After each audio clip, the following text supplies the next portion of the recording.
Assalamualaikum warahmatullahi wabarakatuh. Bertemu lagi dengan saya Oki Haris dari SMA N 1 Cibung Bulang. Pada PJJ yang ke-22 ini kita akan masuk bab baru ya, yaitu bab tentang fluida statis. Ya, fluida itu adalah zat yang dapat mengalir, statis adalah diam. Jadi kita akan fokus pada fluida diam ya. Nah, pertama-tama kita akan bahas materi tentang tekanan ya untuk materi fisika SMA kelas 11 semester 1. Pertama-tama kita akan bahas persamaan umumnya terlebih dahulu. Persamaan umum tekanan mungkin di SMP sudah pernah dibahas ya. Tekanan persamaannya adalah P sama dengan F per A ya. F dibagi A, di mana F adalah gaya dan A adalah luas penampang. Nah, di sini untuk bab ini kita akan fokus pada hidrostatis ya. Jadi kita akan membahas tentang tekanan hidrostatis. Hidro adalah zat liquid ya, zat fluida. Statis adalah diam, berarti kita akan membahas tekanan pada fluida yang diam ya. Nah, sebenarnya persamaan umum untuk tekanan hidrostasis menggunakan persamaan umum tekanan yang di atas, di mana F-nya itu biasanya menggunakan gaya berat ya, Mg. Nah, jadi kalau ada bejana seperti ini diisi oleh air, airnya diam atau zat cair lainnya ya. Nah, F-nya itu gayanya adalah merupakan gaya berat, di mana F sama dengan Mg. Dan kita ingat hubungan F dengan massa jenis ya Rho ya. Rho sama dengan massa dibagi volume, sehingga massa sama dengan Rho dikali volume. Jadi Mg itu Rho dikali volume. Nah, kalau kita lihat di bejana ini, ada air, ada ketinggiannya, terus ada luas penampangnya. Maka volumenya adalah luas penampang dikalikan dengan tinggi ya. Ketinggian dari bejana, ketinggian dari tinggi kolom cairan ya dalam bejana. Nah, kalau kita gabungkan persamaan F-nya volume ke dalam F dan F-nya ke dalam tekanan, maka didapatkanlah bahwa F sama dengan Rho kali A kali H kali G per A. Nah, di sini A-nya bisa kita coret, didapatkanlah persamaan umum hidrostatis P sama dengan Rho kali G kali H. Ingat ya, Rho kali G kali H. Bedakan dengan rumus gaya. Rumus gaya kan Rho GV ya. Kalau di sini tekanan hidrostatis adalah Rho GH. Ini adalah persamaan umum untuk tekanan hidrostatis. Jadi tekanan yang disebabkan oleh fluida yang diam. Nah, selain fluida yang diam, kalau kita lihat di gambar di atas eh, di atas cairan ini terdapat udara ya. Jadi ternyata di luar dari tekanan hidrostatis ini ada yang disebut dengan tekanan udara luar ya. Tekanan udara luar atau disimbolkan dengan P0 ya, disebabkan oleh udara. Nah, di permukaan laut ya, dekat permukaan laut, tekanan udaranya adalah 1 atm atau 76 cm Hg ya. Ini nanti ada sejarahnya oleh Tori Kelly ya, ditemukannya menggunakan alat ukur tekanan raksa ya. Nah, ini P0-nya adalah 1 atm, di mana 1 atm ini kalau kita konversikan dalam satuan internasional sama dengan 1,013 kali 10 pangkat 5 Newton per meter persegi. Biasanya digenapkan menjadi 10 pangkat 5 saja agar memudahkan perhitungan ya. 10 pangkat 5 Pascal. Itu tekanan udara luar. Nah, akibat ada tekanan udara luar, jadi tekanannya ternyata disebabkan ada tekanan udara luar, ada juga tekanan hidrostatis. Maka ada yang disebut dengan tekanan mutlak ya, tekanan mutlak. Jadi di bagian dasar itu ada yang disebut dengan tekanan mutlaknya adalah penjumlahan dari tekanan udara luar ditambahkan tekanan hidrostatis. Jadi PA-nya sama dengan P0 ditambah Rho kali G kali H. Ini adalah persamaan-persamaan umum untuk tekanan. Selanjutnya kita akan bahas tentang hukum hidrostatis. Ya, hukum hidrostatis berbunyi tekanan hidrostatis suatu zat cair tergantung pada tinggi kolom zat cair dalam kurung H ya, massa jenis Rho, percepatan gravitasi G, dan tidak tergantung pada bentuk dan ukuran bejana. Jadi ingat hanya bergantung tadi ya persamaan hidrostatis kan Rho GH ya. Jadi bergantung pada H tinggi kolom zat cair, kemudian massa jenis Rho, kemudian percepatan gravitasi G. Jadi kalau saya gambarkan di sini, nah ada bejana seperti ini, apapun bentuknya, maka tingginya sama ya, perhatikan tinggi kolom airnya akan sama walaupun bentuknya berbeda-beda. Kemudian kalau kita tarik suatu garis pada suatu ketinggian H, nah misalnya seperti ini ya. Nah, maka pada kolom 1, kolom 2, dan kolom 3 ya, terdapat tekanannya ada P1, ada P2, ada P3, dan ada P4 di sini ya. Nah, jika ketinggiannya sama ya, pada ketinggian yang sama, maka tekanannya akan sama pula sehingga P1 sama dengan P2 sama dengan P3. Jadi tekan hidrostatis itu bentuknya apapun ya, cuman kalau ketinggiannya sama itu adalah sama ya. Jadi tidak tergantung pada bentuk dan ukuran. Jadi mau volumenya besar, mau volumenya kecil, kalau ketinggiannya sama itu tekanannya sama. Itulah hukum hidrostatis. Selanjutnya ada hukum Pascal. Hukum Pascal berbunyi, jika tekanan eksternal diberikan pada sistem tertutup, tekanan pada setiap titik pada fluida tersebut akan meningkat sebanding dengan tekanan eksternal yang diberikan. Jadi kalau saya gambarkan di sini ya, ada suatu sistem hidrolik ya, di mana di sebelah kiri ada penampang yang kecil, di sebelah kanan ada penampang yang besar.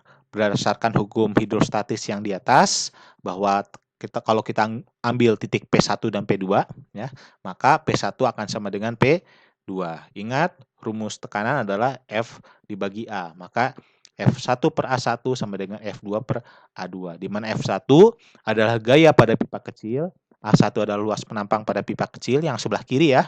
Nah, kemudian yang di sebelah kanan, pipa sebelah kanan adalah ada F2, gaya yang bekerja pada pipa besar, kemudian A2 adalah luas penampang pada pipa besar. Nah, sistem hidrolik hukum Pascal ini banyak diterapkan dalam kehidupan sehari-hari.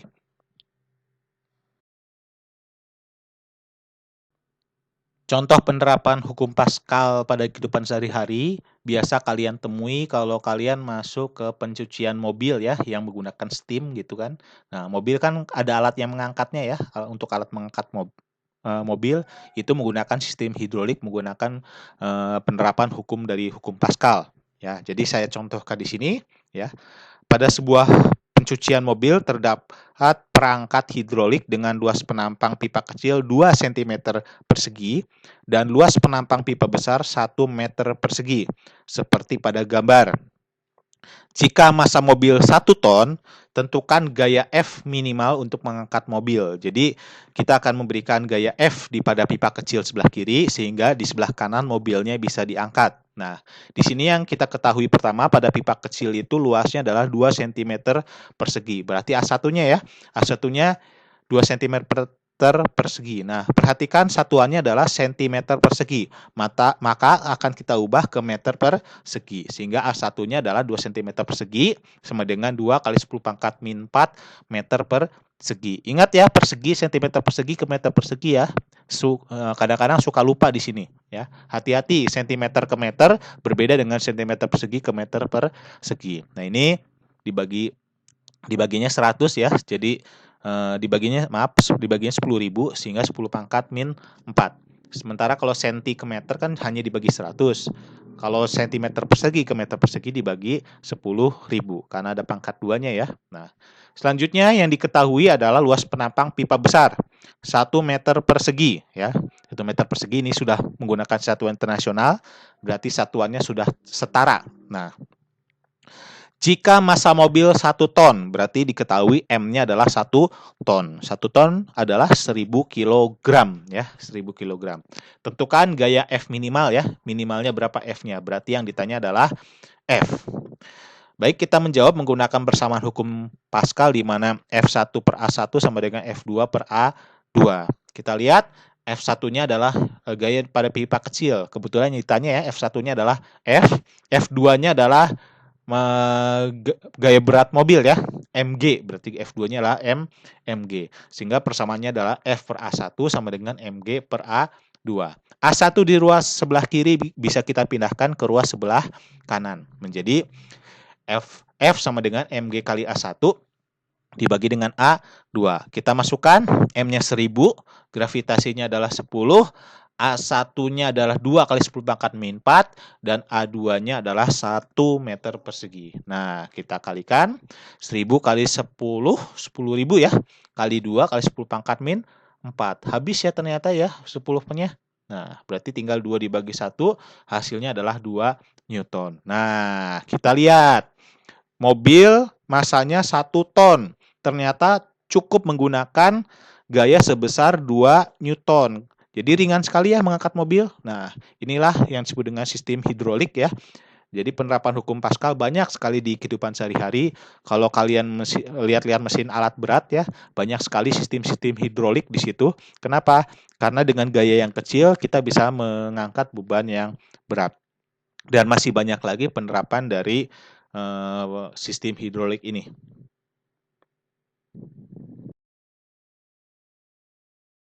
Penerapannya diantaranya adalah bejana berhubungan. Jadi bejana berhubungan terlihat di gambar ya. Jadi kalau bejana berhubungan itu berupa pipa U yang diisi oleh cairan. Bisa berupa cairannya bisa berupa air seperti di gambar berikut ini. Kalau diisi air maka ketinggian di pipa U kanan dan kiri akan sama. Kita lihat di sini ketinggiannya akan sama. Nah, kemudian kita cobakan di salah satu pipanya, misalnya pipa yang sebelah kanan diisi oleh cairan. Misalnya diisi oleh minyak ya, diisi oleh minyak. Nah, seperti ini, maka terjadi perbedaan ketinggian karena massa jenis air dan minyak itu berbeda ya. Jadi kalau kita tarik garis bawahnya, nah sesuai dengan hukum hidrostatis yang kemarin bahwa tekanan pada permukaan yang sama itu adalah sama, berarti di sisi kiri dan kanan ya tekanannya sama. Jadi di sini saya gambarkan PA dan PB. Nah, PA dan PB ini tekanannya sama ya. Jadi PA akan sama dengan PB. Cuman ketinggian air di sisi kiri dan sisi kanan dari titik PA dan PB ini berbeda. Jadi kalau di kiri ya ada ketinggian HA, ini ada ketinggian air, di sisi kanan ada HB adalah ketinggian minyak. Nah, kita menggunakan persamaan tekanan hidrostatis ya, di mana P sama dengan rho GH ya. Kita masukkan berarti PA sama dengan rho kali G kali HA, sementara PB sama dengan rho B kali G kali HB. Nah, kita coret G-nya, didapatkanlah persamaan untuk bejana berhubungan di mana rho A kali HA sama dengan rho B kali HB. Berikut adalah contoh soal bejana berhubungan. Ke dalam sebuah pipa U yang berisi air dimasukkan alkohol pada salah satu lubang pipanya sepanjang 10 cm. Hitunglah selisih ketinggian permukaan zat cair pada kedua pipa U tersebut. Petunjuknya, rho alkohol adalah 800 kg per meter kubik, sementara rho air adalah 1000 kg per meter kubik. Dari sini diketahui bahwa tinggi yang sebelah kanan yang B ya, tinggi alkoholnya hanya 10 cm atau 0,1 meter. Jadi diketahui HB-nya adalah 0,1 meter. Kemudian dari soal diketahui bahwa rho alkoholnya adalah 800 kg per meter kubik, sementara rho airnya adalah 1000 kg per meter kubik.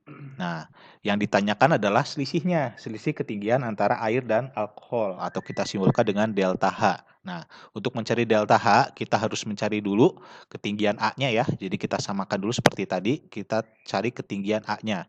Maka kita gunakan persamaan untuk bejana berhubungan di mana PA sama dengan PB atau rho A HA sama dengan rho B kali HB.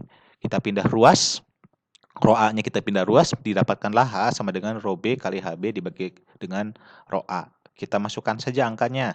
Rho B-nya 800, HB-nya adalah 0,1, rho A-nya adalah 1000. Didapatkanlah H-nya adalah 0,08 meter. Nah, yang ditanya bukan HA ya, yang ditanya adalah selisihnya. Maka kita kurangi saja delta H sama dengan HB dikurangi HA, di mana HB adalah 0,1 dan HA-nya adalah 0,08. Didapatkanlah HB-nya adalah 0,02 meter atau kalau dalam sentimeter adalah 2 cm.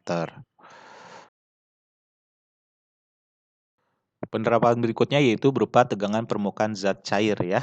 Jadi tegangan permukaan zat cair merupakan gaya atau tarikan ke bawah yang menyebabkan permukaan zat cair berkontraksi dan benda dalam keadaan tegang. Hal ini disebabkan oleh gaya-gaya tarik yang tidak seimbang antara muka cairan ya. Persamaan untuk tegangan permukaan zat cair adalah rho sama dengan F dibagi dengan D, di mana F adalah gayanya dan D adalah panjang permukaan. Contohnya kalau kita lihat hewan serangga ya bisa berdiri di atas air, itu disebabkan adanya tegangan permukaan zat cair. Jadi contohnya adalah serangga bisa berdiri di atas permukaan air. Penerapan berikutnya adalah meniskus ya. Meniskus sebelumnya kita bahas dulu gaya adesi dan kohesi yang ada di waktu ada di SMP dahulu ya. Jadi kohesi adalah gaya tarik menarik antar partikel yang sejenis, sementara adesi adalah gaya tarik menarik antar partikel yang berbeda jenis. Nah, meniskus cembung terjadi ketika gaya kohesinya lebih besar daripada gaya adesi. Contohnya kalau kita masukkan dalam botol kaca air raksa, maka air raksa itu gaya tarik menarik yang sejenisnya lebih besar daripada gaya tarik air raksa terhadap kaca pada tabung reaksi. Terjadilah ketika raksa dimasukkan ke dalam tabung adanya meniskus cembung. Nah, kemudian selain meniskus cembung, ada yang disebut dengan meniskus cekung, di mana gaya kohesinya lebih kecil daripada gaya adesi. Contohnya adalah air ketika dimasukkan ke permukaan tabung kaca, ya, maka gaya tarik menarik sesama air lebih besar, lebih kecil ya, gaya tarik menarik sesama air lebih kecil ketimbang gaya tarik air terhadap kaca, sehingga kalau kita lihat di bagian tepian kaca terlihat ada sedikit kecekungan di situ ya. Ini adalah penerapan dari meniskus. Penerapan selanjutnya adalah kapilaritas, yaitu fenomena naik turunnya permukaan zat cair pada suatu pipa kapiler. Pipa kapiler adalah pipa dengan luas penampang yang sempit ya.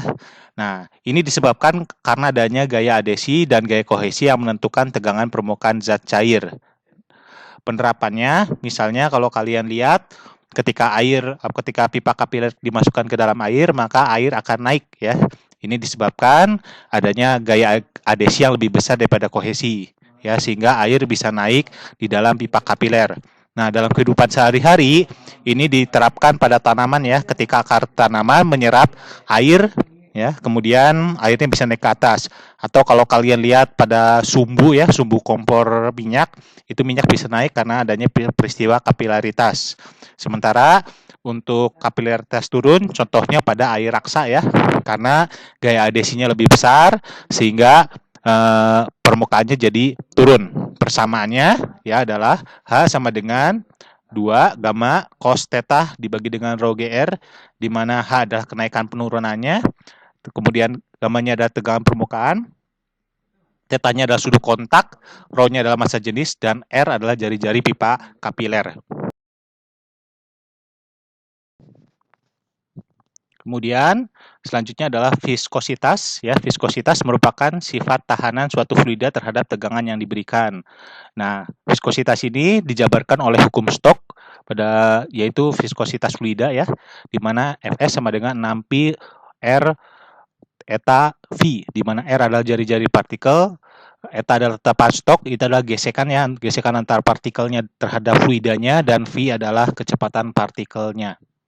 Nah, sebenarnya masih ada satu lagi penerapannya, yaitu hukum Archimedes yang akan kita bahas pada pertemuan berikutnya.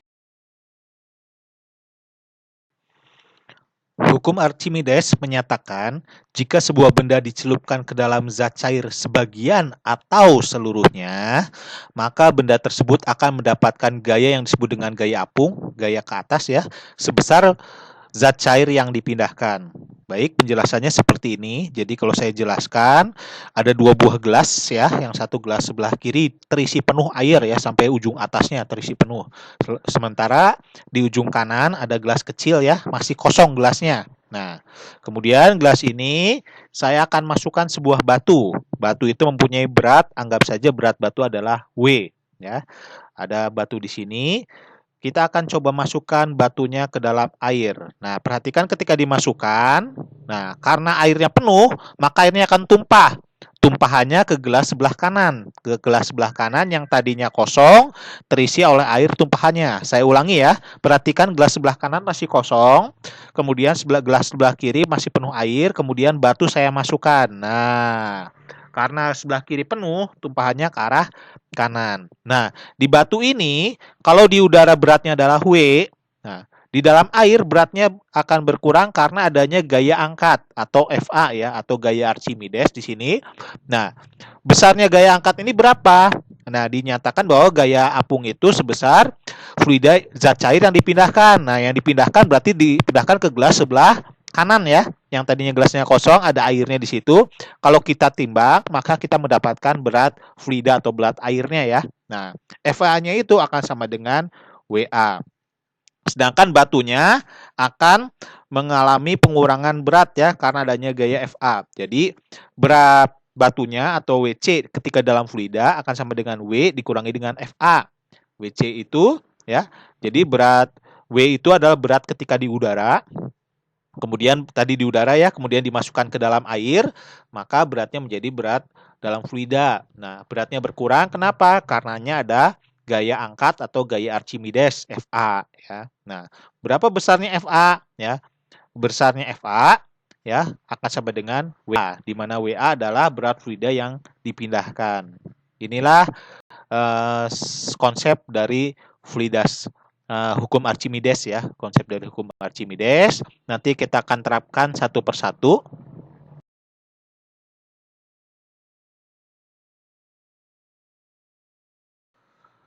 Yang pertama adalah tenggelam ya penerapannya. Jadi kalau tenggelam, kalau saya gambarkan seperti ini ya, mirip dengan yang tadi.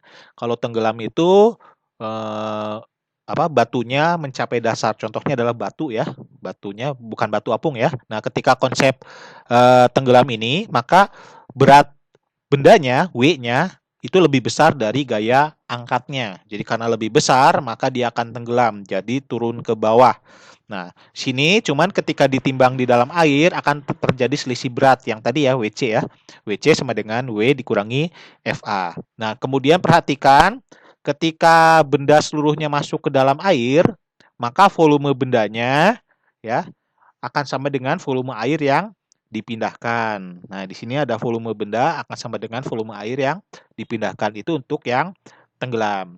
Kemudian ada benda-benda yang melayang. Biasanya massa jenisnya itu sama dengan massa jenis fluidanya ya. Jadi kalau konsep melayang adalah seperti ini ya. Nah, ketika melayang, maka gaya angkatnya akan sama dengan gaya beratnya. Nah, cuman kalau melayang itu kan seluruh bendanya berada di dalam air ya. Ketika seluruh benda dalam air, maka volumenya ya. Jadi sini beratnya akan sama dengan gaya angkatnya ya. W sama dengan FA. Kemudian seluruh benda berada dalam air, maka volumenya, volume benda V akan sama dengan volume fluida yang dipindahkan ya. Nah, kemudian yang terakhir adalah terapung. Nah, kalau terapung seperti ini ya. Nah, terapung misalnya kayu ya. Kayu itu terapung. Nah, kalau terapung dia akan mencapai keseimbangan, maka FA-nya sama dengan W ya, atau beratnya sama dengan gaya angkatnya. Jadi dia bisa terapung. Gaya berat bendanya sama dengan gaya angkatnya. Cuman hati-hati di volumenya, perhatikan volumenya ketika terapung. Ada volume bagian benda yang dalam air, ada volume benda yang berada di atas permukaan air ya. Jadi volume bendanya itu lebih besar dari volume dalam air. Jadi volume benda terdiri dari dua bagian di sini. Yang pertama adalah volume di dalam air, dalam fluida ya, kemudian volume yang di udara. Jadi menghitung volume yang di udaranya adalah volume benda keseluruhan dikurangi dengan volume air. Ini adalah konsep untuk tenggelam, melayang, dan terapung.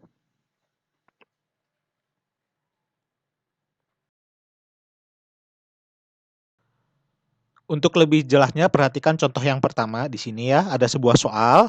Sebuah batu ketika ditimbang di udara memiliki berat 10 Newton. Ketika batu dimasukkan seluruhnya ke dalam air, berat batu menjadi 6 Newton. Massa jenis air adalah 1000 kg per meter kubik. Tentukan massa jenis batu tersebut. Jadi kalau saya gambarkan ini adalah peristiwa tenggelam berarti ya.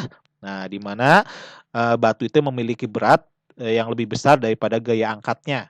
Ya, di sini diketahui bahwa ketika ditimbang di udara ya, W-nya adalah 10 Newton. Kemudian ketika di dalam fluida ya, beratnya ya, W dalam cairannya menjadi 6 Newton. Kemudian massa jenis air atau rho fluidanya ya, rho A-nya adalah 1000 kg per meter kubik. Yang ditanya adalah rho bendanya ya, yang ditanya adalah rho bendanya atau rho saja. Itu berarti punyanya benda ya. Nah, di sini kita mulai menjawab ya bahwa dalam berat benda dalam cairan itu sama dengan berat benda di udara dikurangi gaya angkatnya ya, atau apa, WC sama dengan W dikurangi FA. Kita masukkan WC-nya 6 Newton, W-nya 10 Newton dikurangi FA. Maka FA-nya adalah 4 Newton ya, karena 10 dikurangi 4 adalah 6 ya. Kita dapatkan FA. Jangan lupa gaya angkat FA sama dengan rho A ya, rho fluid apa? Rho A sama dengan WA ya. Rho A sama dengan WA, di mana WA-nya adalah rho GV, rho A G kali VA ya. Nah, jadi FA-nya adalah rho A kali G kali A, atau massa jenis fluida kali gravitasi bumi dan kali volume fluida. Kita masukkan angkanya ya. FA-nya adalah 4, rho A-nya adalah 1000, G-nya adalah 10 ya. 10 kali 10 kali 1000 adalah 10.000. Maka kita dapatkan ya, VA-nya adalah 4 kali 10 pangkat min 4. Karena apa? 10.000-nya pindah ruas ya, pindah ruas jadi dibagi. Jadi 4 kali 10 pangkat min 4 meter kubik. Ini adalah volume bendanya ya, volume air yang dipindahkan. Perhatikan ketika masuk seluruhnya, maka volume air dengan volume bendanya sama ya. Karena apa? Karena seluruh bagiannya masuk. Jadi VA-nya sama dengan volume benda. Kita masukkan ke persamaan berat ya. Berat benda W sama dengan rho kali G kali V. Perhatikan di sini, kalau tadi ada indeks A ya. Kalau di sini W-nya adalah rho kali G kali V tanpa indeks A. Nah, ini menandakan punyanya benda ya. W adalah berat benda. W-nya kita masukkan angkanya adalah 10. Rho-nya kita cari, G-nya adalah 10. Volumenya sudah kita dapatkan tadi sama dengan volume airnya ya. Karena bendanya tercelup seluruhnya. Jadi 10 sama dengan rho kali 10 kali 4 ke 10 pangkat min 4. Oke.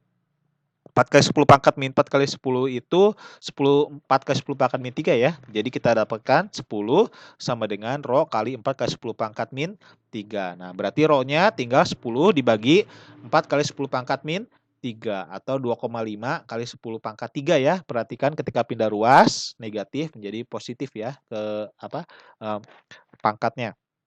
Atau kalau 10 pangkat 3 kan 1000 ya.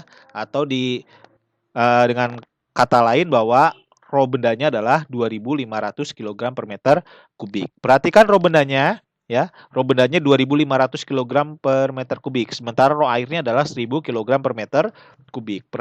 Jadi dilihat bahwa massa jenis bendanya lebih besar daripada massa jenis fluida atau airnya ya. Sehingga benda itu akan tenggelam.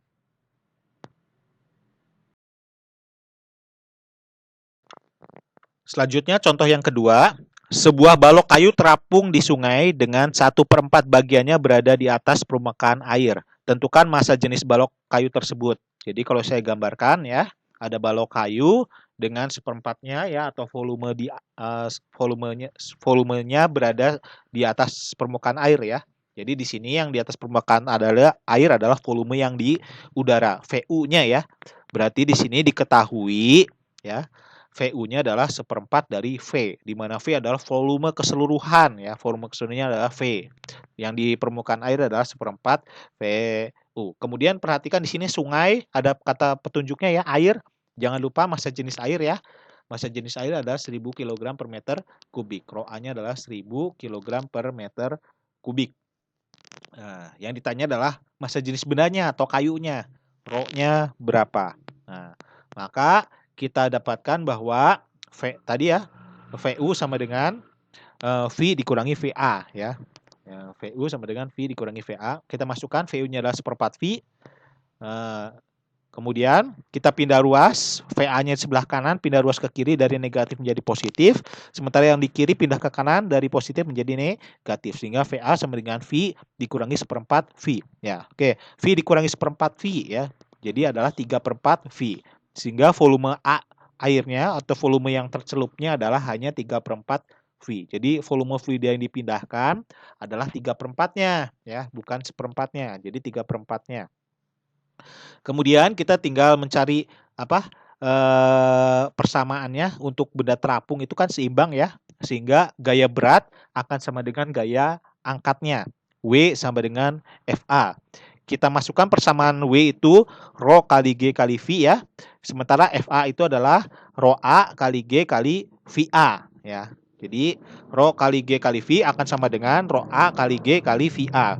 Perhatikan di kiri kanan ada huruf G, maka bisa kita coret ya.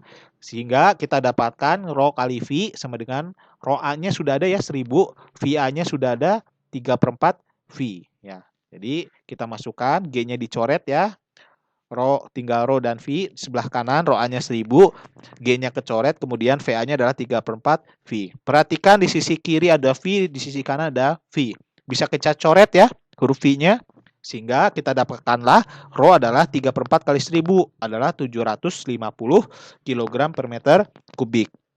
Perhatikan Rho kayu didapatkan adalah 700 kg per meter kubik, lebih kecil daripada Rho fluida, sehingga balok kayu ini menjadi terapung ya. Jadi kalau terapung itu massa jenisnya lebih kecil ya, massa jenisnya lebih kecil daripada massa jenis fluidanya.